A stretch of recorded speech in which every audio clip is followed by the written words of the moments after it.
19. Cheating scandals that destroyed famous black actors. Fame builds a perfect image, and sometimes a single moment cracks it wide open. A golden age legend who broke a promise to the woman he loved for 9 years. A comedian who questioned, on live television, whether his own child was his, until a DNA test settled it. A music icon who answered betrayal not with a press conference, but with an album that broke the internet. And a champion who apologized to his wife on camera, before the whole world. These are 19 stories where love, loyalty, and legacy collided. And not everyone walked away standing. Stay to the very end, and subscribe to Secret Celebrity Stories, where the truth always lives behind the fame. Will Smith. For most of his career, Will Smith seemed like the man who had everything figured out. The easy charm, the picture-perfect family. Born on September 25, 1968, in Philadelphia, he turned the Fresh Prince of Bel-Air into one of the most bankable careers in film.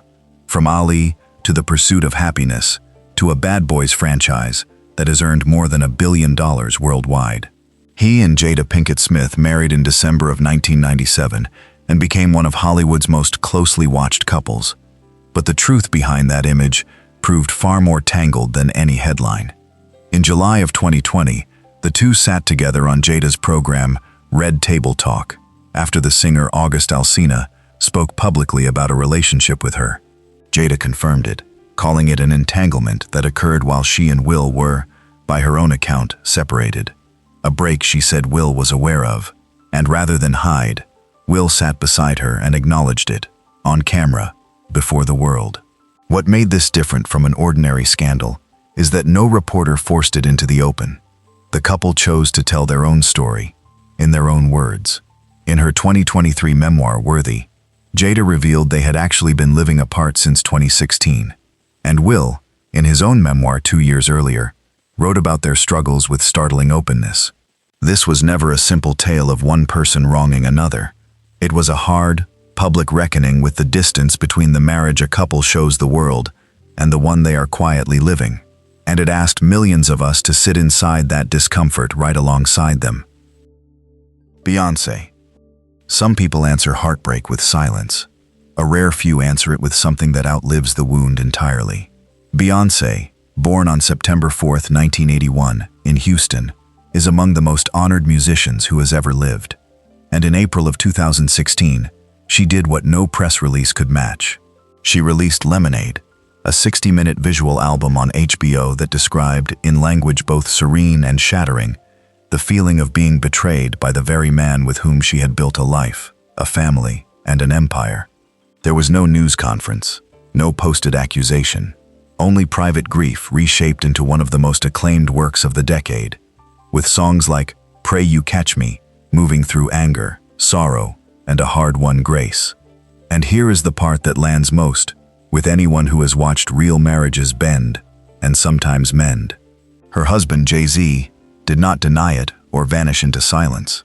On his own 2017 album, 444, he named the infidelity directly, calling it one of the greatest mistakes of his life, and spoke openly about therapy and the slow work of rebuilding trust. In 2018, the two released a joint album, Everything Is Love, a quiet public signal that they had chosen each other again. By the years that followed, their partnership appeared rebuilt on more honest ground. This was the betrayal heard around the world, and the answer to it was not a collapse, but a creation, something that will outlast every rumor it inspired.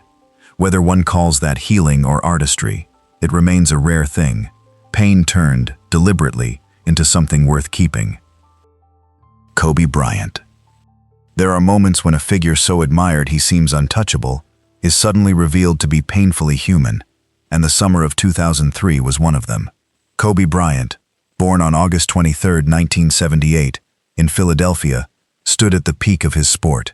3 straight NBA championships, a global name, an image built entirely on discipline. Then, in July of that year, a 19-year-old hotel worker in Eagle, Colorado, filed a criminal complaint of sexual assault against him, and everything shifted. The criminal case was dropped in September of 2004, after the accuser chose not to testify, and a later civil suit was settled privately.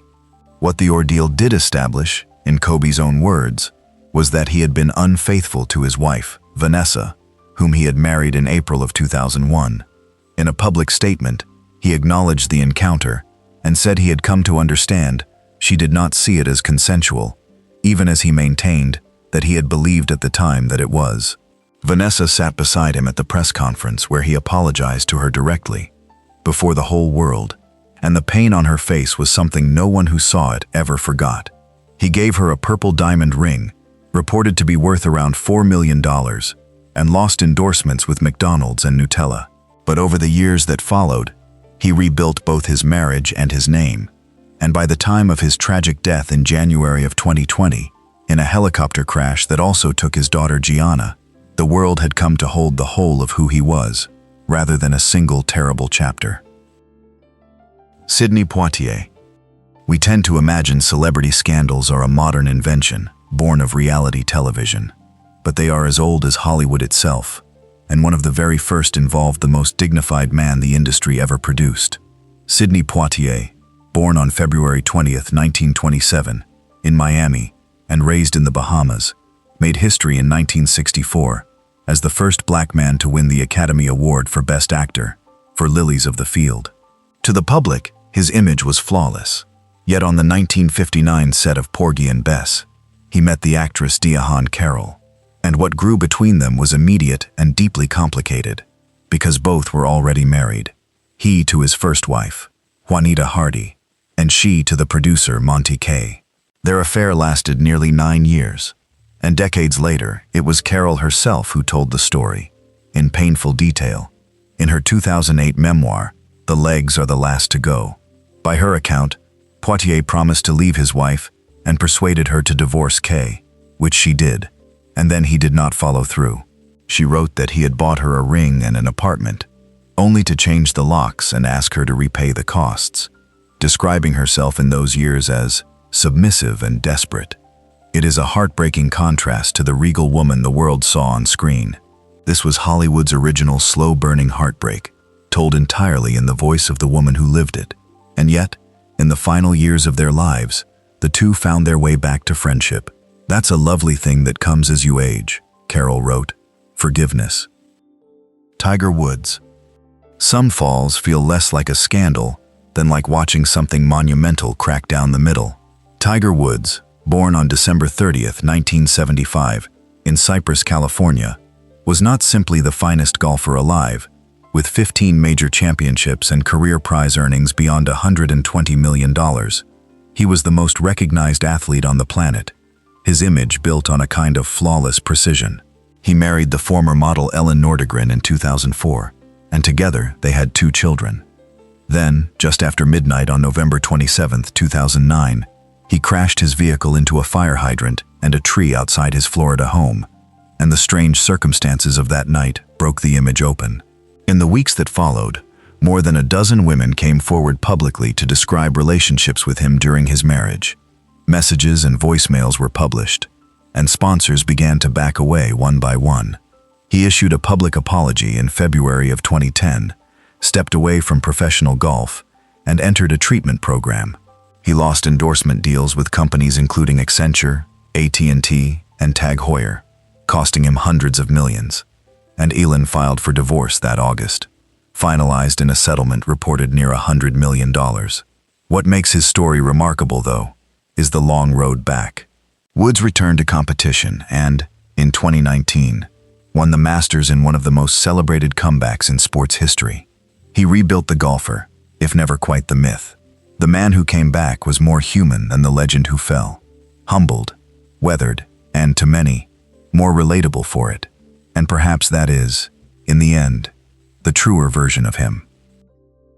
Eddie Murphy. Here is a sentence that sounds almost impossible until you look at the record.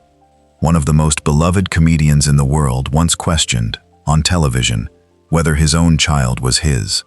Eddie Murphy, born on April 3, 1961, in Brooklyn, is among the most commercially successful comedic actors in history, with Beverly Hills Cop, Coming to America, The Nutty Professor, and the Shrek franchise behind him. In 2006, he had a brief relationship with Melanie Brown, the Spice Girl known worldwide as Mel B, born in 1975 in Leeds, part of a group that sold more than 100 million records. When she became pregnant, Murphy told a Dutch television program, in words that struck many as startlingly cold, that he didn't know whose child it was until it arrived and had a blood test. The remark traveled everywhere.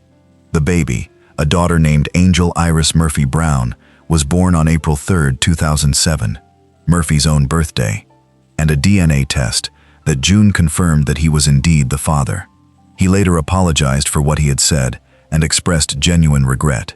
Mel B, for her part, said in several interviews that he had been the love of her life and that she still struggled to understand why he reacted the way he did. In time, he stepped into a co-parenting role, and years later, in 2017, he and Angel reconciled and grew close. But the damage to his warm, family man image had been real. A reminder of how a few careless public words, spoken in a single moment, can outrun the truth that quietly follows behind them. Shaquille O'Neal. On the basketball court, he was unstoppable. 4 NBA championships, 3 Finals MVP awards, 15 All-Star selections, and 28,596 career points that place him among the greatest ever. But away from the court, Shaquille O'Neal's marriage told a very different story. And what stands out most is that he has never once tried to soften it. Born on March 6, 1972 in Newark, New Jersey, he met Shawnee Nelson in the late 1990s, and the two married in 2002, had 4 children, and for a time seemed one of the more grounded couples in professional sports. Yet the marriage was struggling long before the public knew. Shawnee later said she had carried a persistent feeling that something was wrong, an instinct that proved painfully justified, as women came forward with accounts and messages that made denial impossible.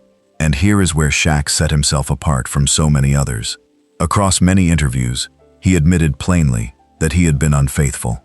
He did not reframe it, did not minimize it, did not reach for an excuse. He called his own behavior careless and disrespectful, said it was entirely his responsibility, and stated simply that he had not been a good husband.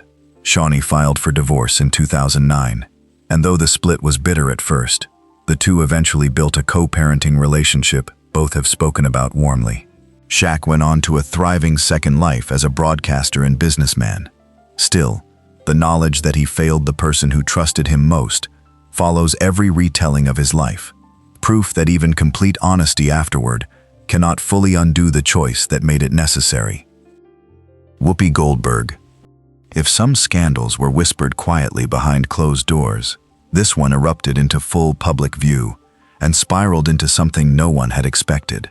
Whoopi Goldberg, born on November 13, 1955, in Manhattan, is one of the very few artists ever to win the EGOT, having taken her Academy Award for Ghost in 1990.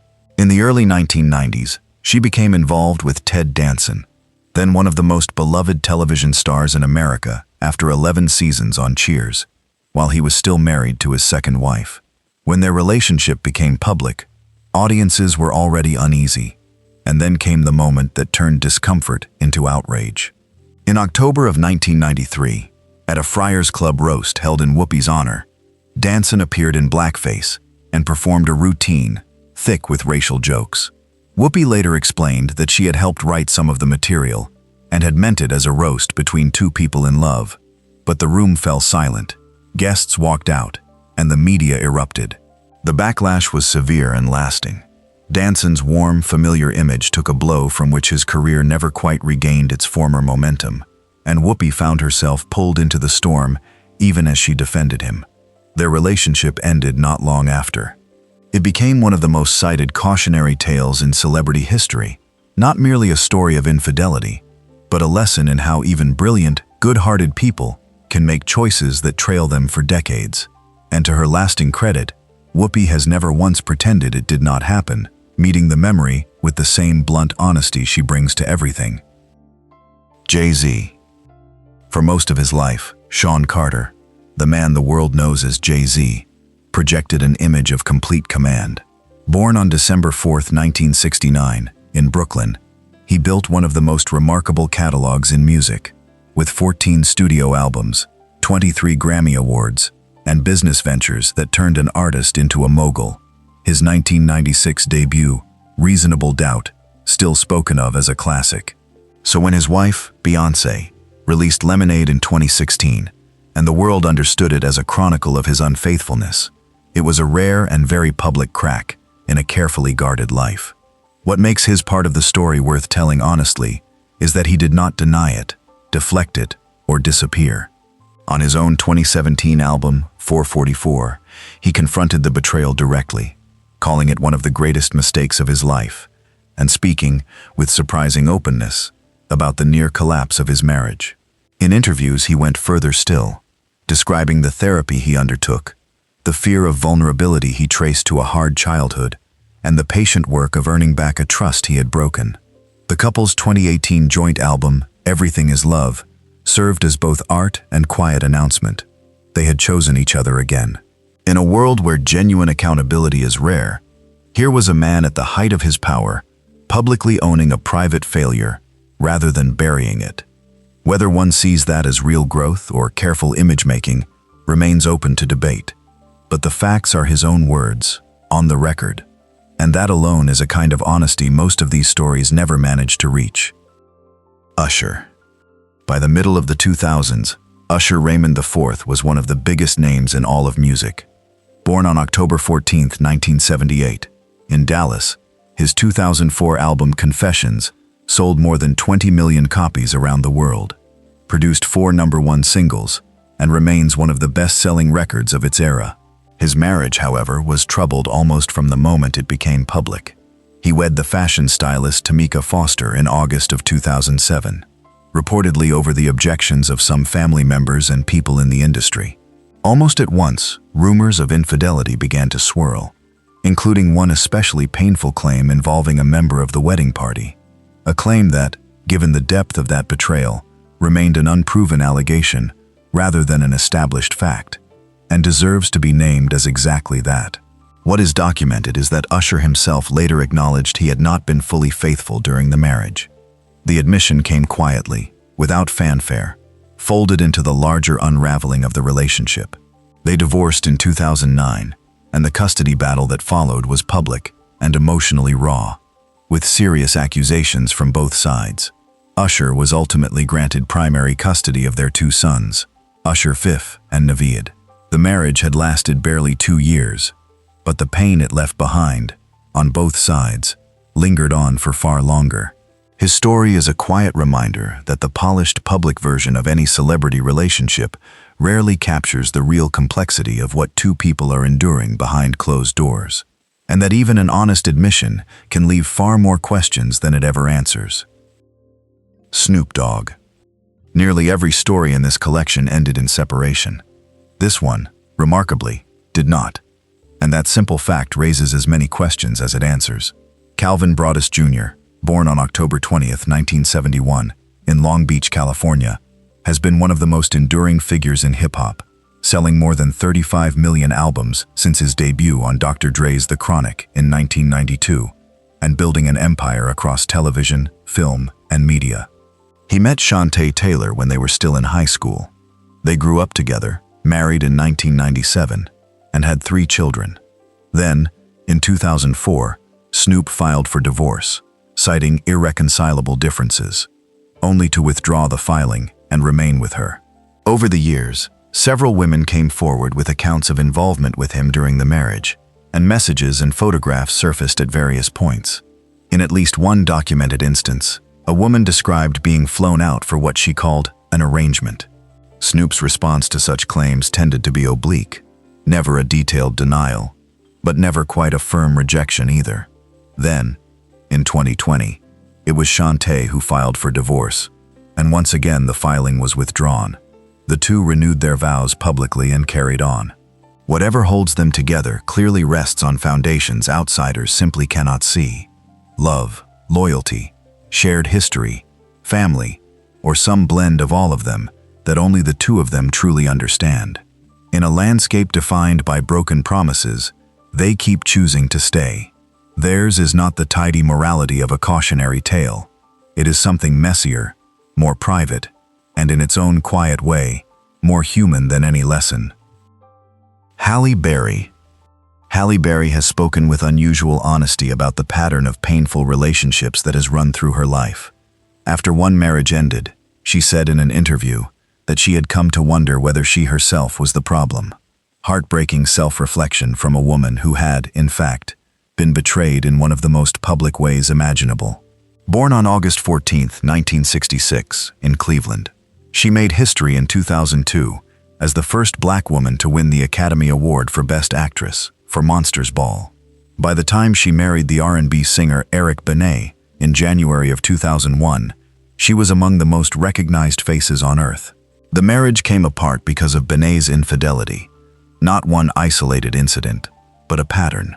In 2002, in an effort to save the relationship, he checked himself into a rehabilitation program for compulsive sexual behavior. Berry stayed through the treatment, but the trust had been damaged beyond repair, and they divorced in January of 2005. What gives the story its unusual weight is Benet's own later honesty.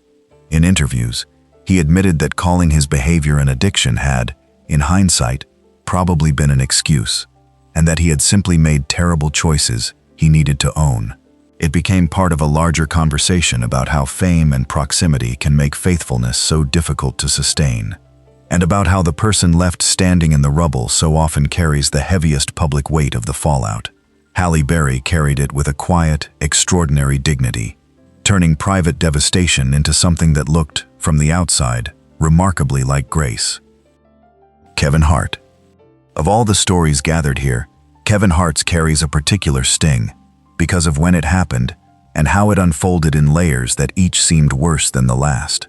Born on July 6, 1979, in Philadelphia, Hart is one of the highest-grossing comedians in history, filling arenas with specials like Laugh at My Pain and headlining films such as Ride Along and Jumanji. By 2017, he was among the highest-earning entertainers alive, and his wife, Aniko Parrish, whom he had married in August of 2016, was pregnant with their first child together when the scandal broke. That single detail reframed everything that followed. In September of 2017, rather than wait to be exposed, Hart posted a video on Instagram, acknowledging that someone from his own inner circle was attempting to extort him, using footage of him in a compromising situation with another woman. He called it a serious error in judgment, said he would not allow himself to be extorted, and apologized to his wife, his children, and his fans. The person behind the attempt was later identified as a member of his own social circle, and that betrayal, being exposed by someone he had trusted, seemed to wound him nearly as deeply as the scandal itself. Aniko chose to stay, though she was clear-eyed and open about how devastating the ordeal had been, and the couple went to counseling. Hart spoke about it further in a 2020 documentary series, offering an unusually raw look at the aftermath. His career carried on largely unbroken, but the episode fixed itself permanently to his name, proof that even at the summit of success, the choices made in private eventually find their way into the light. Ludacris. Ludacris built his whole image on confidence and an easy, effortless cool that carried him seamlessly from rap into blockbuster film. Born Christopher Bridges on September 11, 1977, in Illinois, and raised in part in Atlanta, he became one of the defining voices of early 2000s hip-hop and joined the Fast and Furious franchise as Tage Parker, a role in a series that has now earned more than $7 billion worldwide. He was also, by his own admission, a man who made a serious mistake, and how he chose to face it tells you a great deal about the person he became. The scandal came to light when it was revealed that Ludacris had fathered a daughter, born in 2013, with a woman named Tamika Fuller, while he was in a serious relationship with the model and philanthropist, Eudoxie Munginga. He did not deny it. He acknowledged the child as his daughter and took up his responsibilities as her father. And then came the part that surprised everyone. Rather than walk away, Eudoxie stayed, and the two married in December of 2014.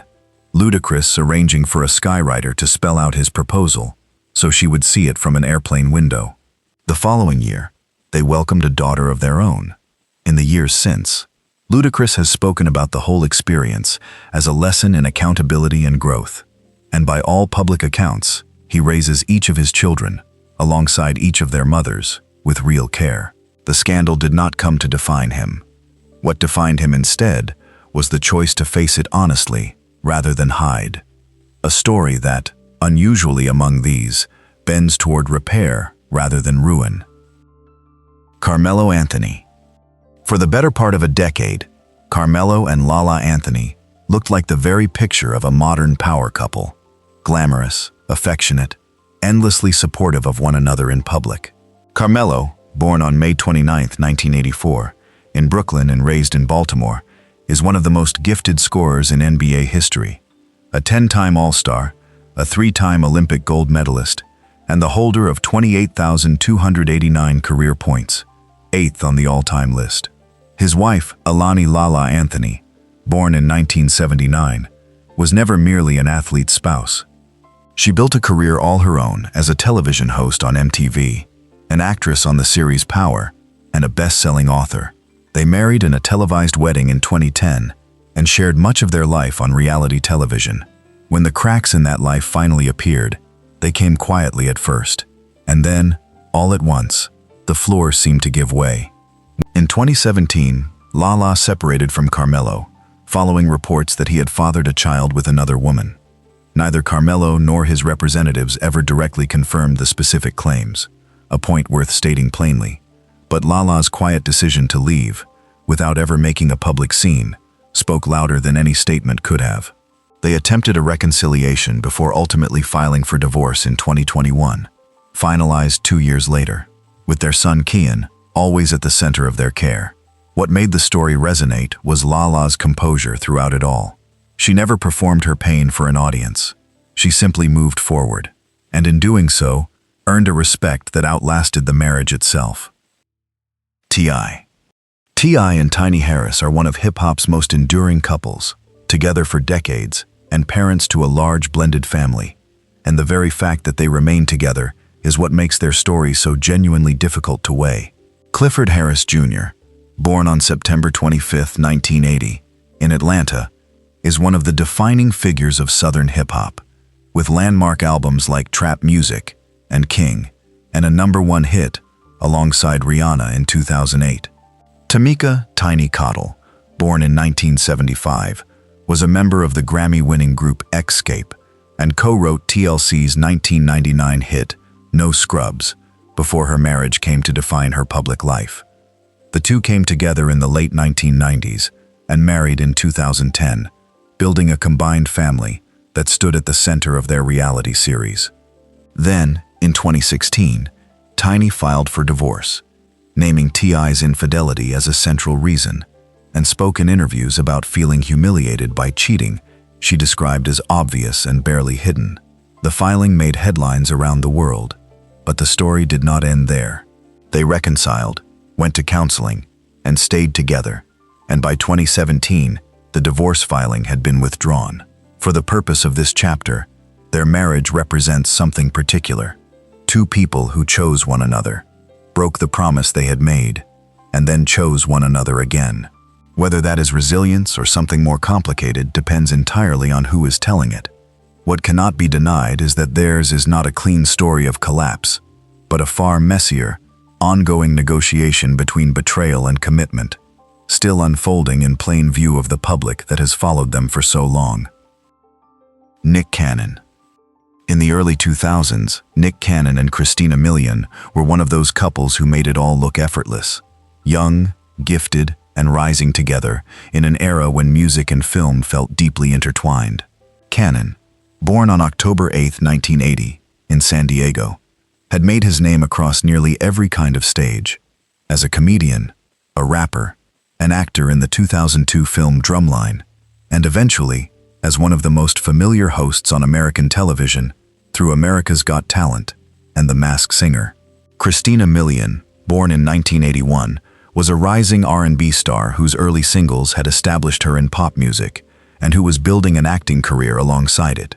The two met on a film set and began dating seriously, and Milian later confirmed they had been living together.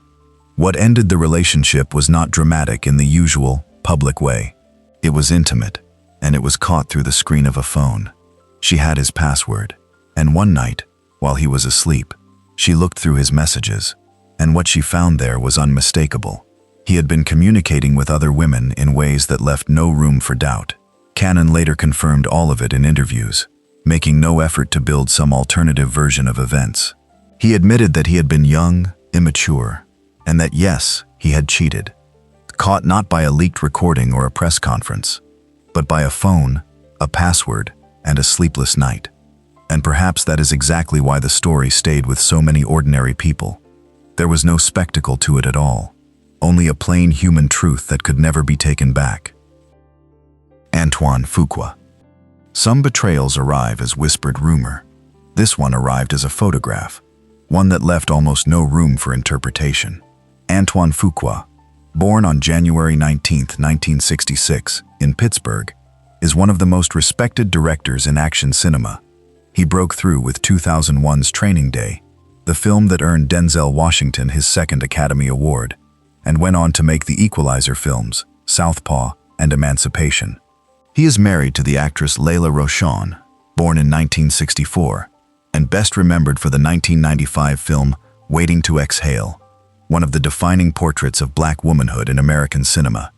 In August of 2019, photographs surfaced showing Fuqua kissing Nicole Murphy, the former wife of Eddie Murphy, outside a hotel in Ischia, Italy. The images were clear, the context unmistakable, and Fuqua was still married to Rochon when they were taken. Nicole Murphy at first described the moment as nothing more than a friendly, family-style hello, an explanation that was widely dismissed, before offering a more substantive apology, acknowledging that she had made a mistake and expressing regret for any pain she had caused Layla Rochon. Fuqua himself made no comparable public statement, and his silence only fed the controversy rather than calming it. Rochon's own response was private and full of dignity. She made no public statements, posted nothing at all, and simply withdrew from the public side of the story. In a media world that rewards loud reaction and punishes quiet restraint, her silence became a statement all its own. The couple remained married, but the public standing of their relationship never quite recovered from that single, undeniable image. Diane Carroll. We end where Hollywood's heartbreaks began, with the woman who, decades later, chose to tell her own story, in her own words, holding nothing back. Diane Carroll, born on July 17, 1935, in the Bronx, was a true pioneer. In 1968, she became the first black woman to star in a non-servant role in a primetime series, with Julia winning a Golden Globe for it. She had already won a Tony for Broadway's No Strings in 1962, and she would earn an Academy Award nomination for Claudine in 1974. By any measure, she was extraordinary, regal, and fearless in the eyes of the world. And yet, in her 2008 memoir, The Legs Are the Last to Go, she revealed a private life far more painful than that image ever suggested, centered on her nearly 9-year affair with Sidney Poitier, which had begun on the set of Porgy and Bess in 1959, when both of them were married. She wrote of leaving her own husband on Poitier's promise, of the ring and the apartment, of the locks changed and the reimbursement demanded, and of describing herself in those years as submissive and desperate. It was an astonishing act of vulnerability, from a woman the public had only ever known as composed and utterly in control. What sets her chapter apart from every other story here is that it was hers to tell, not a tabloid exposé, but her own account, written on her own terms, reclaiming a piece of her life that had once nearly undone her. She and Poitier eventually found their way back to friendship, and in setting it all down so honestly, she turned old heartbreak into something dignified and lasting. 19 stories, 19 moments where love, loyalty, and legacy collided, and not everyone walked away standing. Some of these scandals damaged careers. Others, strangely, seemed to make the couples stronger, or at least more honest. A few are still debated to this day. But here's the question nobody wants to answer directly. How much does a person's private behavior actually change how you see their public work? Does Lemonade hit differently knowing what inspired it? Does an Oscar speech mean something else now? We want your honest take. Comment below. Who surprised you most? Who deserved a second chance? And who crossed a line that simply can't be uncrossed? Subscribe to Secret Celebrity Stories, where the truth lives behind the fame.